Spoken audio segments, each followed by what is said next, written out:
listening to Give God 90, where we're not afraid of the tough biblical questions, because we will dig through the language, the culture, and the history to find the truth revealed in the words of our Creator. Happy Monday, everyone. All kinds of fun stuff going on in the world, isn't there? I am being very closely supervised this morning. Yes, he is. Good morning, everyone. It's so great to be back with you live. Yes, she is back. And yes, the puppy is extremely happy that she's back. If you've not been to GiveGod90.com lately, you might want to check that out. The other website is authorjerrymitchell.com. That's where the books are available for your perusal. Give them a look-see and see what's happening there. If you like what you hear, those share buttons really work well. Don't forget to do all the other stuff. It just helps people find us easier. We don't make any money on that though, but it's free for you to do it. So if you like what you hear, chances are somebody else will. I think that's all of the commercials, right? Maybe. I hope. I said there's a lot going on.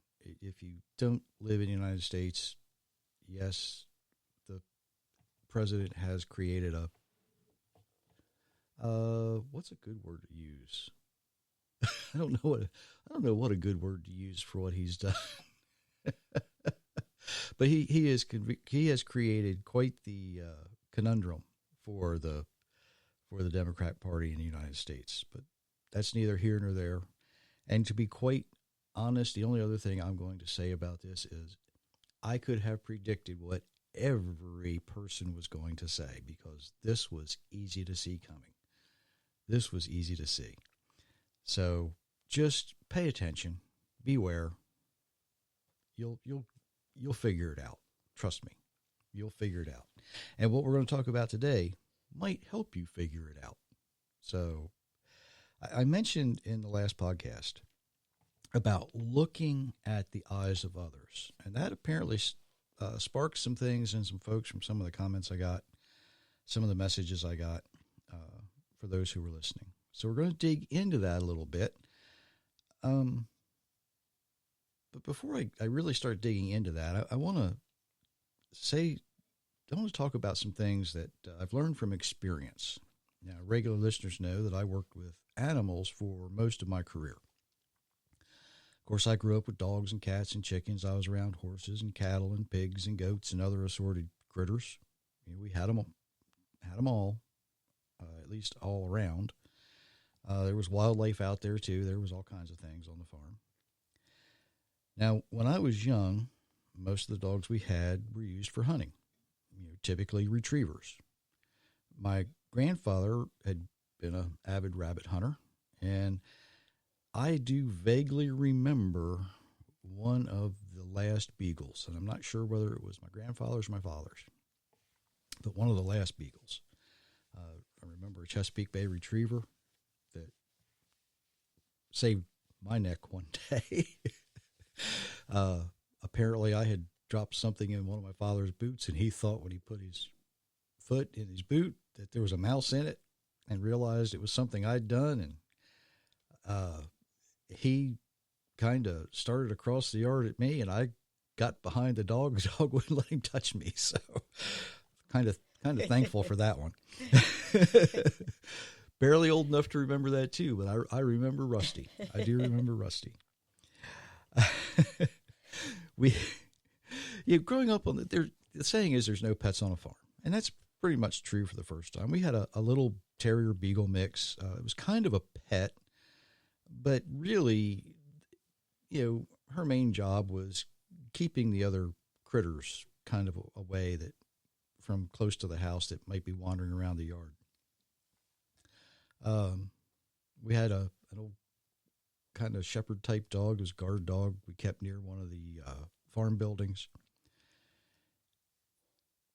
So I grew up around these things. I was pretty young, and my brothers were all pretty good at training dogs. My oldest brother trained field dogs professionally, or field trial dogs professionally for a while. And I learned to pick up on some things very early. And that was the first thing I learned, was to look at a dog's eyes. Because when you look at their eyes, you can see a lot of things. I don't know if I can really describe the look because, it's something that does come with experience. But you should see, when you look at a pup's eyes, they should be bright, even in a dark-eyed pup, right? They need to have a certain amount of what I guess you could describe as life in them. You should be able to see a certain amount of intelligence and willingness to connect and a desire to want to please.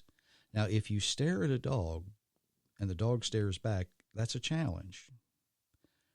But they should be paying attention to you. They need to look at you and they'll kind of bow their heads. That's a little body language. That's not what I'm talking about. I'm talking about what's in their eyes.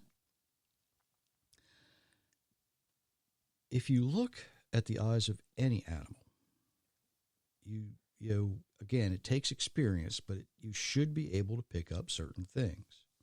Doesn't matter what animal it is. Horses are much the same way. What I look for in a horse is a horse that's willing to focus and pay attention to me. And I want to see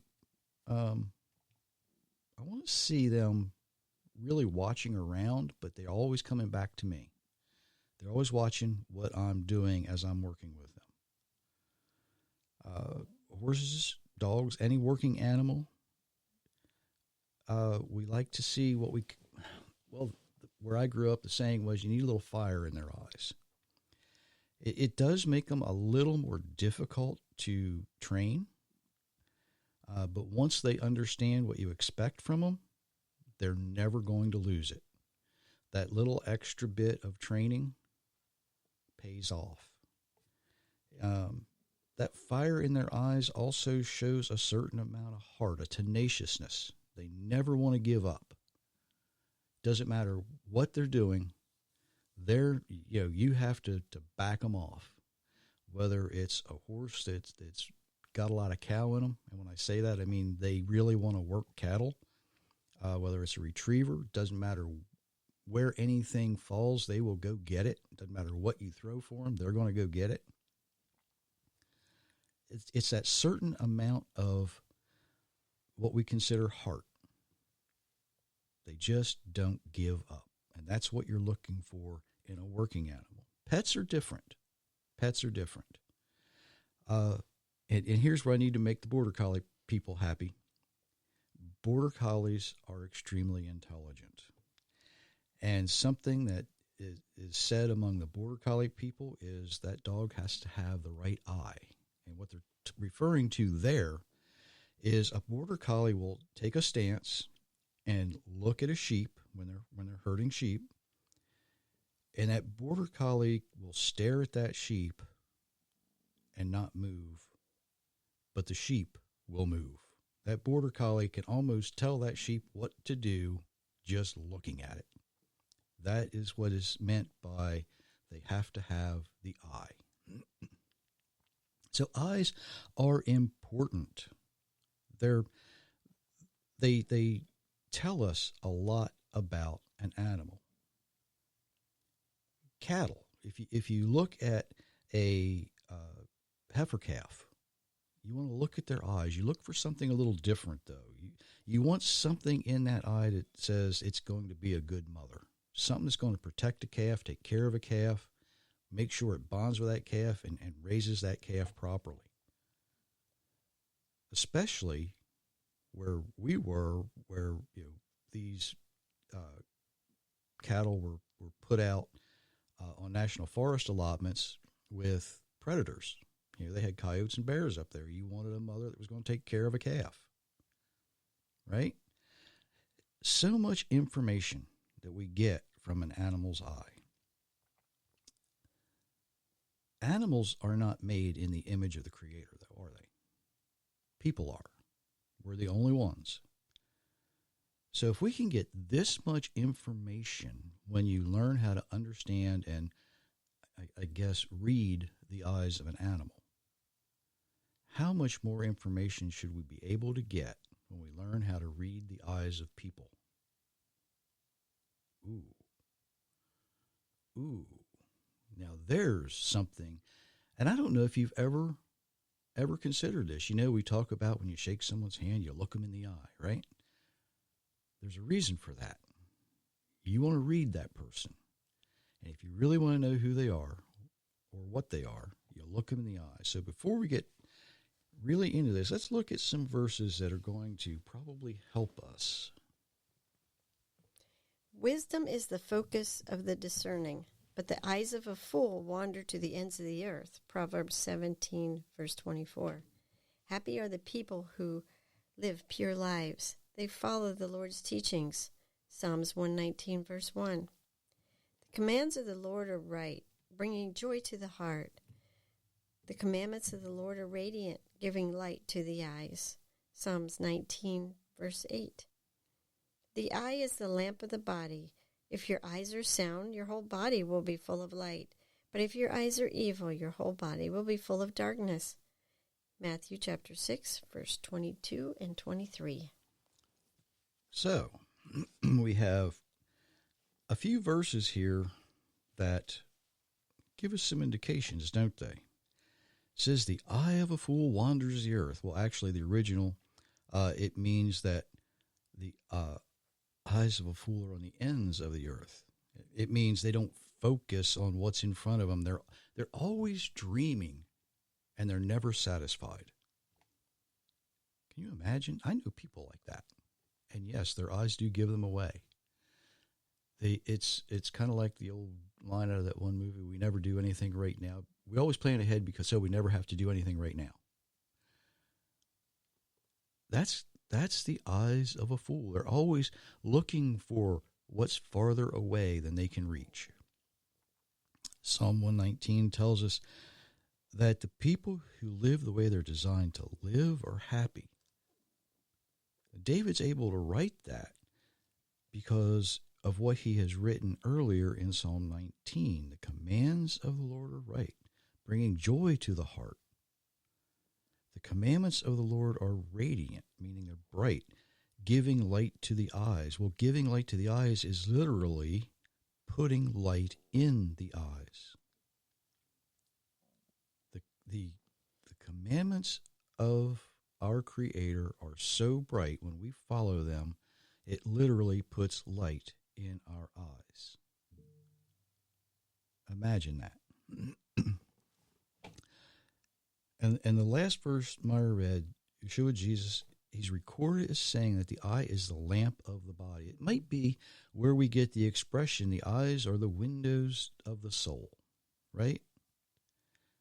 And here is where he's saying, look at the eyes of others. And you're going to know, are they following the Spirit of the Almighty, or are they following an unholy spirit? And you can see it once you learn to recognize it and understand it. Unfortunately, that only comes with experience. That only comes with experience. Just like looking at a puppy's eyes to see, is this the puppy I want to train? Is this the puppy that I want to bring into my house? You do the same with people. You look them in the eyes. Is this somebody that I want to develop a relationship with, a friendship with? Is this somebody I want to go into business with? Is this somebody that I want to stay away from? Right? Let's be honest. There's people like that. There's people that you want to avoid. He said, if your eyes are full of light, your body's going to be full of light. But if your eyes are filled with darkness, your body will be filled with darkness also. Now, we know a lot of people that have a desire to be filled with light. Their problem is, that they crave it so much, they're willing to listen to people who are going to deceive them And these people are filled with darkness, but they make it sound good. They make it sound good. YouTube's full of them. YouTube is filled with these folks. And I got to say, church pulpits are filled with these folks too, right? They make it sound good, but they don't have the light. They have something different. You know, when I look at these folks who are craving a relationship with the Creator, there's something in their eyes that tell me they want to know Him. They want to choose Him. They want to do things His way, but they've been deceived, and it shows in their bodies, with their illnesses. Sometimes it shows in their relationships, whether it's family or with others. It shows. Mark Twain is noted for saying it's easier to fool someone than to convince them they've already been fooled. And he is absolutely right. You see, sometimes people who have been fooled need to find out on their own that the things that they thought sounded good only sounded good. They weren't right. You know, we can give them the information. We can tell them. We can show it to them, but until they're ready to process that information, they will continue to willingly be deceived. When it comes to seeing the darkness in someone's eyes, that can sometimes be a little more difficult. You know, their eyes may be sparkling blue, but don't let it trick you up. Don't let it fool you. Keep watching, because that sparkle might be trying to hide something evil, and it will make itself known more often sooner than later. Sometimes, though, people are very, very good at it, and it takes a while for it to come out. Quite often, if you are around someone enough, you're going to catch them out of the character that they're trying to portray, and their eyes will tell you. You see, evil likes to be in the spotlight. It wants to make an impression. It wants that show, that glamour. But keep watching. Keep watching. What do these folks look like in their downtime? The best examples I can think of is in our entertainment industry. You know, actors, when they're between roles, right? Now, these are paid professional liars anyway. They get paid to be something they're not when they're acting. But during their downtime, when they're themselves, when they think nobody's watching, you know, when what do they call it, paparazzi, are taking pictures, what do they look like? What do they do? Look at sports figures out of season. Look at some of these sports figures out of season. Now, some of them absolutely have the light in them, but not all of them. And you've got to watch which ones. You've got to watch which ones. There are those who display a very dark evil that comes from following unholy spirits. And we can learn a lot about people when we stop looking at the clothes that they wear, when we stop looking at these muscular, masculine figures, or when we stop looking at the petite, feminine figures. Guys, you know what I'm talking about. Ladies, you know what I'm talking about. When you stop looking at the physique and look at the person. When we look at the eyes, what do we see? When we look at the body, and I don't mean the shape, I don't mean the physique, I'm talking about the overall appearance. What do we see? Are they really healthy? Or is their body trying to tell us how dark they really are? have you ever wondered why some people who claim to be Christian are always sickly? And listen carefully to what I'm about to say, because this is important. Some people, our Creator trusts much as he trusted Job, right? If you looked at Job during his downtime, he was in bad shape, right? There's no getting around it. Why? He was allowed to become that way because he had two things to do. He had to deliver a message to his friends, and he had to defeat Satan himself. Now, today, if a true believer kind of gets sick, they need to go to the hospital, whatever, go to the doctor. Is it because they need to deliver a message, or they need to defeat some type of an unholy spirit? Maybe not their own, might be somebody else's, but through their faith and the way they display their faith, other people need to see that. Okay, that's one situation.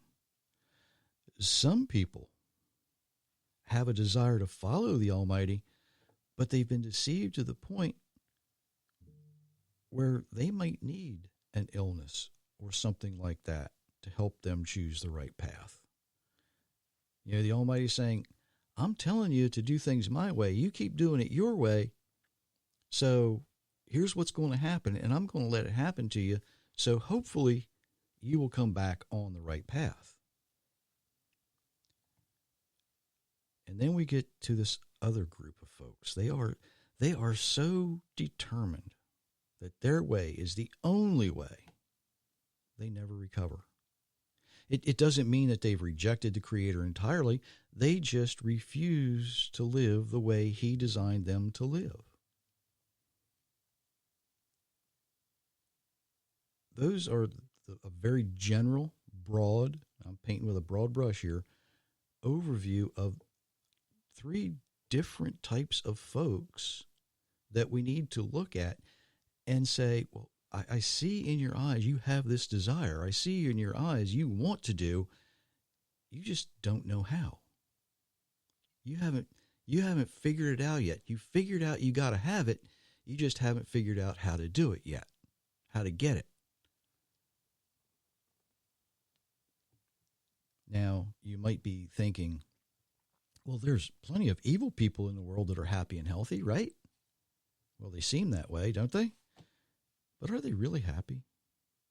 Or do they only seem happy when they're in the spotlight? When they're the center of attention? When the whole world's looking at them, or when their whole world is looking at them? But when they're alone, are they still happy? When they're alone, do their eyes still shine bright? Do their bodies still shine bright? Are they really healthy? Think about this. Or are they only healthy as long as they continue to use whatever drug that keeps them functioning? Doesn't matter what it is. I'm not talking about all illicit drugs. I'm not talking about all prescription drugs. Whatever drug it is, could be fame, could be fortune. And the minute they lose either, what happens to them? Their eyes and their bodies will tell you. But we have to understand how to really look at someone's eyes. So when you shake someone's hand, look them in the eye. Look them in the eye. And yes, it's okay to judge them by what you see, as long as you're judging them for the right reason. Is this someone I want to be involved with in some way? Do I want to go into business with this person? Do I want them as an employer or an employee? Do I want them as a customer? Do I want them as a friend? Do I want them meeting other members of my family? Fathers, do you want them dating your daughters? Mothers, do you want that particular young lady dating your son? look them in the eye. Learn how to read it. Learn how to figure it out. It's okay if you have some apprehensions. And if you have some apprehensions, there's probably a good reason for it. Because when you look them in the eye, your spirit's going to say, something's not right. Or it's going to say, this person's okay. Unfortunately, that all comes with experience. So, stop looking at the clothes, stop looking at the shoes, stop looking at the hairdo, stop looking at the muscles or the how many trophies somebody has in a showcase. Look them in the eye, because it really kind of is a window into who and what they are. Problem is, we have to be experienced enough to figure it out. And I really wish I could describe how to do that. But sometimes the only way to get that experience is through making mistakes. Sometimes the only way to get that experience is once you've seen a certain look in someone that has done you wrong, you can recognize it in someone else. But the good part is, once you've seen that look in somebody who does you right, you can see that look in someone else as well. Don't be afraid to look somebody in the eye. Don't be afraid to follow your spirit when it says, this is somebody I need to either stay away from, or is this somebody I think I can work with? This is somebody I think I can do business with. This is somebody I wouldn't mind being around my family, being around my other friends. Don't be afraid. Look them in the eye. You might be surprised at what you find from anybody. So, until Thursday, we wish you many, many blessings, everyone. Absolutely.